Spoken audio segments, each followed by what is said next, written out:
TTD చరిత్రలో record స్థాయిలో ఆదివారం ఒక్కరోజే 98,058 మంది భక్తులు శ్రీవారిని దర్శించుకున్నారు. హెడ్ కౌంట్ సిస్టమ్ వచ్చిన తర్వాత ఇదే అత్యధిక సంఖ్య కావడం గమనార్హం. గత 25 రోజులుగా తిరుమలలో రద్దీ అధికంగా ఉంది.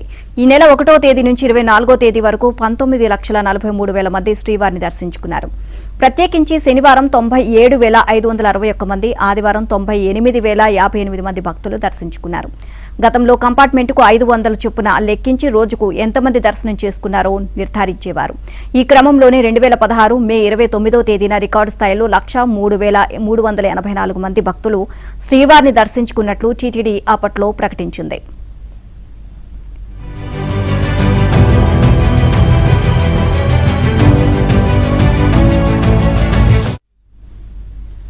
ప్రస్తుతం ఏఐ ఇంటిగ్రేటెడ్ కమాండ్ కంట్రోల్ వ్యవస్థ కూడా వినియోగంలో ఉండడంతో శ్రీవారిని దర్శించుకునే భక్తుల సంఖ్యను హెడ్ కౌంట్ విధానంలో ప్రకటిస్తున్నారు. ఈ విధానం వచ్చిన తర్వాత ఆదివారం 98,058 మంది దర్శించుకోవడంతో రికార్డు నమోదైంది. ఇక భక్తుల సంఖ్య నిన్న మోస్తరుగా తగ్గింది. శ్రీవారి దర్శన సమయం 24 గంటల నుంచి 16 గంటలకు తగ్గింది.